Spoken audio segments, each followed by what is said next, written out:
ശ്രീല പ്രഭുപാദിൻ്റെ ജീവിത ചരിത്രത്തെക്കുറിച്ച് ഒരുപാട് പേരുകൾ എഴുതിയിട്ടുണ്ട്. അവരുടെ അനുഭവങ്ങൾ ഏറ്റവും പ്രമുഖമുള്ളത് സത്സ്വരൂപ് മഹാരാജിൻ്റെ ശ്രീല പ്രഭുപാദ് ലീലാമൃതയാണ്. പിന്നെ ഒരുപാട് ശിഷ്യന്മാർ എഴുതിയിട്ടുണ്ട്. ഹരിശ്വരി പ്രഭുവിൻ്റെ ട്രാൻസ്ഡെൻഡൽ ഡയറി എന്ന് പറഞ്ഞ 3 ബുക്കുകളുണ്ട്. അതൊക്കെ പ്രഭുപാദിൻ്റെ ജീവിതത്തോട് വളരെ ചേർന്ന് മനസ്സിലാക്കി ആ സമയത്ത് എഴുതപ്പെട്ട ബുക്കുകളാണ്. അതേപോലെ തന്നെ വേറൊരു ഡിവോട്ടി ഒരു കാര്യം ചെയ്തിട്ടുണ്ട്.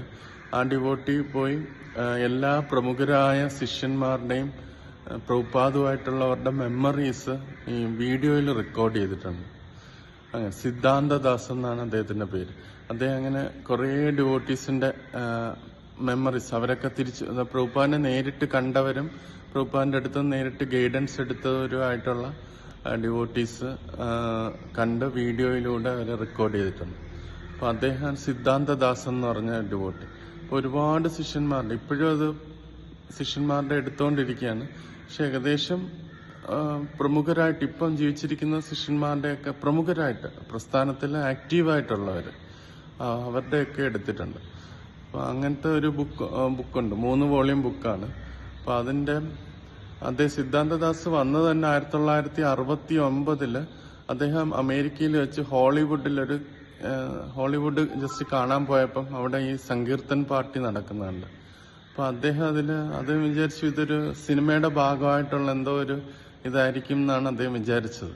അദ്ദേഹത്തിന് തമാശ പോലെയാണ് തോന്നിയത്. മുടിയൊക്കെ ഇങ്ങനെ മുട്ടയടിച്ച് നടക്കുന്ന ആൾക്കാരെ കണ്ട.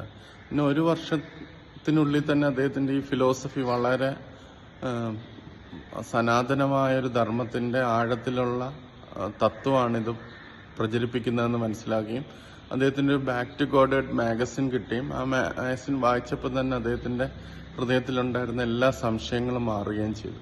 അപ്പൊ ആ ഡിവോട്ടി ആണ് ഈ എല്ലാ പ്രമുഖരായിട്ടുള്ള വ്യക്തികളുടെ എല്ലാം വീഡിയോ എടുത്തിരിക്കുന്നത്. പക്ഷെ അത് വീഡിയോ എടുക്കുക മാത്രമല്ല അദ്ദേഹം ചെയ്തത്, അതെല്ലാം ഒരു ബുക്കായിട്ട് കമ്പൈൽ ചെയ്യുകയും ചെയ്തു, ബുക്കാക്കി മാറ്റുകയും ചെയ്തു.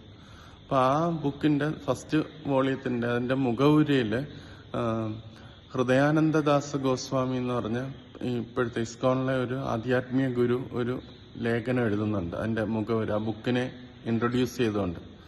അപ്പൊ അതില് അദ്ദേഹം പറയുന്നൊരു വലിയൊരു കാര്യമാണ്, സിദ്ധാന്തദാസ് നമ്മളെല്ലാരും എപ്പോഴും അപ്രീഷിയേറ്റ് ചെയ്യണം, അല്ലെങ്കിൽ അദ്ദേഹത്തിന്റെ ഈ ഒരു കോൺട്രിബ്യൂഷൻ എപ്പോഴും നമ്മൾ ഓർക്കണം എന്ന് പറഞ്ഞിട്ട് അദ്ദേഹം ഹൃദയാനന്ദദാസ് ഗോസ്വാമി പറയുന്നൊരു കാര്യം, ഇപ്പോഴുള്ള പല പല മതവിഭാഗങ്ങളിലും ആചാര്യന്മാരുണ്ടായിരുന്നു.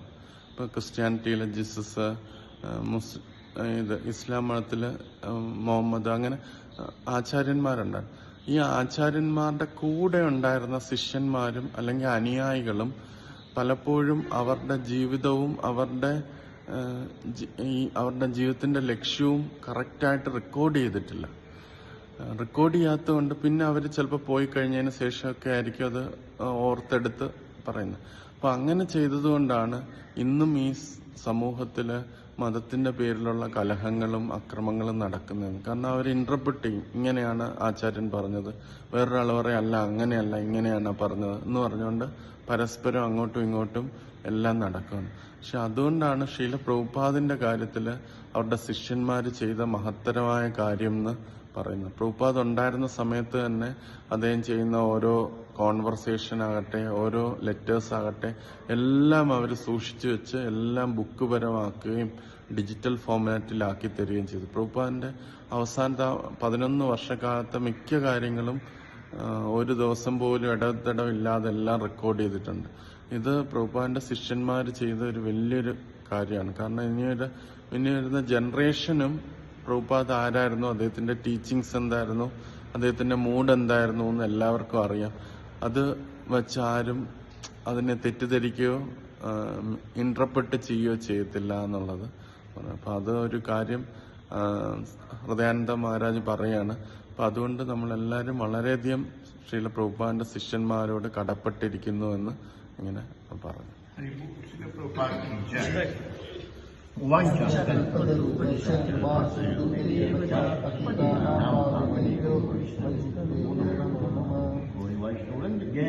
Prabhupada